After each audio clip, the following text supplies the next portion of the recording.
দৰ্শকসকল আপোনালোকে থাম্বনেল আৰু হেডলাইন দেখি ইতিমধ্যে গম পাইছে আমি আজি কি বিষয়ৰ ওপৰত কথা পাতিম। মাত্ৰ কেইটামান বছৰ আগলৈকে মেটেকা আমাৰ মাজত অনাদিত আৰু অৱহেলিত হৈ আছিল।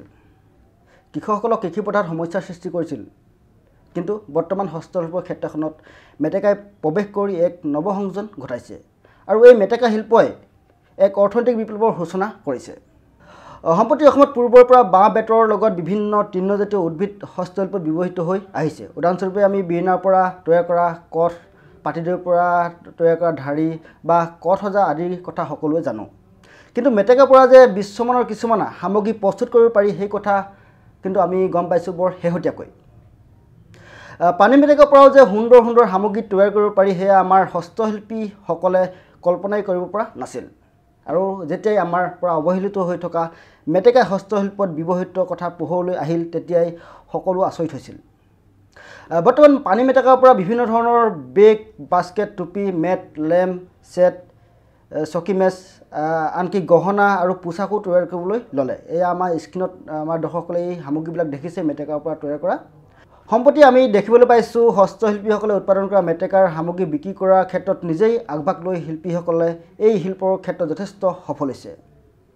গাঁও অঞ্চলৰ শিল্পীসকলে সৰু বেগ, কইন পাৰ্চ আদি প্ৰস্তুত কৰি নিজৰ অঞ্চলতে এখন বজাৰ পাবলৈ তেওঁলোকে সক্ষম হৈছে। এইখিনিতে আমি কেইগৰাকীমান উদ্যমী মহিলাৰ কথা উল্লেখ কৰিব খুজিছোঁ, যিয়ে নিজে স্বাৱলম্বী হোৱাৰ লগতে আনকো আত্মনিৰ্ভৰশীলতাৰ পথ দেখুৱাইছে এই মেটেকা উদ্যোগটোৰ জৰিয়তে। শিৱসাগৰ জিলাৰ ভটিয়াৰ পৰা নিবাসী প্ৰিয়ম হাজৰিকাই মেটেকা, কলগছ, মৰাপাটৰ আঁহৰ পৰা প্ৰস্তুত কৰা সামগ্ৰীৰে কেৱল অসমতে নহয় বিদেশতো সমাদৰ লাভ কৰিবলৈ সক্ষম হৈছে তেওঁ। এতিয়ালৈকে 50টাতকৈ অধিক মহিলা গোটক তেওঁ প্ৰশিক্ষণ প্ৰদান কৰিছে আৰু আত্মসংস্থাপনৰ তেওঁলোকক বাট দেখুৱাইছে। গোলাঘাট জিলাৰ জাকগান গাঁৱৰ 50 স্বৰ্ণলতা দত্তইও নিজৰ বয়সকো আওকাণ কৰি নিজ হাতেৰে মেটেকা কটাৰ পৰা সামগ্ৰী প্ৰস্তুত কৰালৈকে সকলো কাম তেওঁ নিজেই কৰে। বৰ্তমান ধলগুৰি চাহ বাগানৰ ল'ৰা ছোৱালীক তেওঁ প্ৰতিটো দেওবাৰে প্ৰশিক্ষণ দি আহিছে। ইফালে কোকৰাঝাৰৰ পুষ্পী বৰ্মাই চাহ ইণ্ডাষ্ট্ৰীৰ বেনাৰত মেটেকাৰ পৰা ব্যৱসায় ভিত্তিত বিভিন্ন ধৰণৰ সামগ্ৰী প্ৰস্তুত কৰে। তেওঁৰ সামগ্ৰী দিল্লী, মুম্বাই আদিতো বিক্ৰী হয়। আমাৰ থলুৱা বজাৰবোৰত পূজাৰ সময়ত এই সামগ্ৰীবোৰ বিক্ৰী কৰিবলৈ শিল্পীসকলে চেষ্টা কৰিব পাৰে। উপহাৰ সামগ্ৰী বিক্ৰী কৰা দোকান কিছুমানৰ জৰিয়তেও তেওঁলোকে নিজৰ উৎপাদিত সামগ্ৰীবোৰ বিক্ৰী কৰিব পাৰে। তদুপৰি নেটফি, NEHDC, আৰ্টফেট, টাইফেট আদিৰ দৰে অনুষ্ঠানেও উৎপাদিত সামগ্ৰী বিক্ৰী কৰাৰ ক্ষেত্ৰত শিল্পীসকলক সহায় কৰে। তেওঁলোকৰো সহায় ল'ব পাৰে আমাৰ এই হস্তশিল্পীসকলে।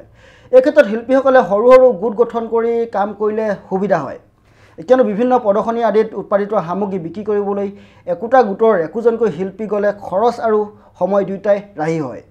লগতে জনাওঁ যে উৎপাদিত সামগ্ৰীৰ পৰা হোৱা লাভালাভ যিহেতু শিল্পীজনে নিজেই অৰ্জন কৰে, সেয়া বিক্ৰীৰ ক্ষেত্ৰত আগভাগ লোৱাটো নিজৰেই দায়িত্ব বুলি তেওঁ গণ্য কৰি বজাৰখনত গুৰুত্ব দিব লাগিব।